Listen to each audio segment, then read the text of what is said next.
La course à pied d'aujourd'hui, évidemment, c'est la course à pied d'antan, c'est-à-dire que c'est ce qu'on voit aux Jeux Olympiques. Toutes les épreuves, toutes les distances, toutes les disciplines qui se courent sur la piste d'athlétisme. C'est aussi ce qu'on a appelé, ce qu'on appelle encore le hors-stade. C'est quoi le hors-stade? C'est le marathon, c'est le 10 km. C'est le 10 km, c'est le semi-marathon et c'est le marathon. Bon, alors maintenant, il y a toutes les distances maintenant. Il y a 5 km, il y a le 50 km, il y a le 100 km. Bref, bon, tout ce qui est hors du stade, c'est de la course à pied. Et puis, ce qui est hors du stade aussi, c'est le trail running. Hein. Là aussi, il y a toutes les distances. Et ce hors-stade a cette particularité, tu n'as pas besoin de réserver un horaire comme tu dois le faire quand tu joues au tennis. Tu n'as pas besoin d'être sur un parcours particulier comme tu dois le faire quand tu joues au golf. Tu n'as pas de ligne. Tu n'as pas de ligne au sol à respecter, c'est pour ça que je parlais du hors-stade. Tu n'as pas de ligne à respecter dans le running, tu n'as pas de ligne à respecter comme tu peux l'avoir en basket, en hand, en foot, je veux dire, un nombre insensé de sports.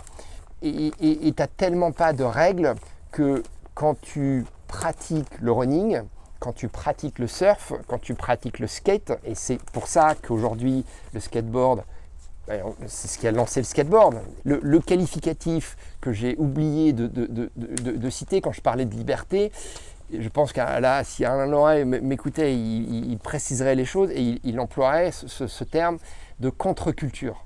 Voilà.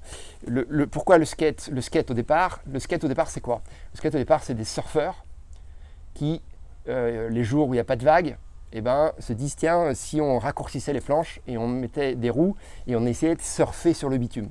C'est comme ça qu'est né le skateboard. Et c'est ce qui a popularisé le skate, c'est la rébellion, c'est l'anticonformisme, c'est le fait d'aller à l'encontre des sports, de la pratique sportive qui était préétablie à l'époque. Et quand je dis à l'époque, c'est les années 80. Le skateboard a émergé dans les années peut-être 70, 80, fin des années 70. Mais disons le boom du skateboard, parce que moi je l'ai vécu en tant que pratiquant, et moi-même je suis tombé dedans. Le boom du skateboard, c'est 1980 quoi. Hein, le boom du skateboard, c'est les années 80. C'est ça. J'ai dû démarrer moi le skate en 85, tu vois. Même ici aux États-Unis, je pense que le boom du skate c'est les années 80. Hein. La Bones Brigade, pour ceux qui connaissent, dont faisait partie Tony Hawk, parmi d'autres skateurs, Lance Mountain, Steve Caballero et d'autres, c'est les années 80. Voilà. Bon bref. Donc aujourd'hui, ça, si tu veux, ce sport, le skate, donc un sport qui s'inscrit en opposition de tous ces sports olympiques qui ont des règles bien précises, souvent des lignes à respecter, hein, que ce soit encore une fois, je ne vais pas vous les citer, mais bref. Aujourd'hui, ce sport, le skateboard, fait, non pas la une, mais est le sport, parmi tous les sports olympiques, qui a une place absolument déterminante, absolument immanquable, dans un quotidien américain dont la cible, c'est-à-dire le lectorat, c'est pas les skateurs. Enfin, c'est pas les skateurs.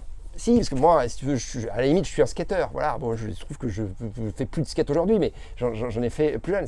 C'est suffisamment populaire pour que les parents des jeunes skateurs d'aujourd'hui qui ont 10 ans, qui ont 10, 15 ans, hein, qui sont dans le cœur de cible, comme on dit, dans le cœur de cible de ce sport. Le cœur de cible du skate, c'est, maintenant il démarre très jeune, hein, mais c'est 8-20 ans, quoi. C'est le cœur de cible du skate, tu vois. On peut même baisser l'âge, à mon avis. Mais bon, grosso modo, si tu veux, c'est 10-20 ans, quoi. Allez, à la louche. Hein.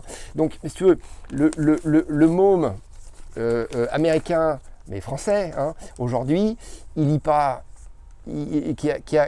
12 ans, tu peux être sûr qu'il lit pas un quotidien, il lit pas que ce soit Le Monde, que ce soit Le Figaro, peu importe, je veux dire, ou le New York Times. C'est évident que cet article ne leur est pas destiné. Si tu veux. Cet article, il est destiné à ceux qui ne savent pas, C'est-à-dire soit les parents, soit ceux qui découvrent ce sport et qui se disent mais pourquoi diable est-ce qu'on a du skateboard aux Jeux Olympiques?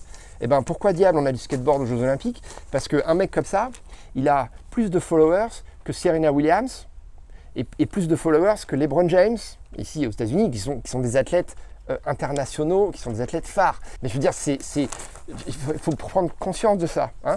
Bon, alors, donc voilà, donc ça c'est pour l'importance du skateboard. C'est la première partie de mon exposé. Here we are, missing out.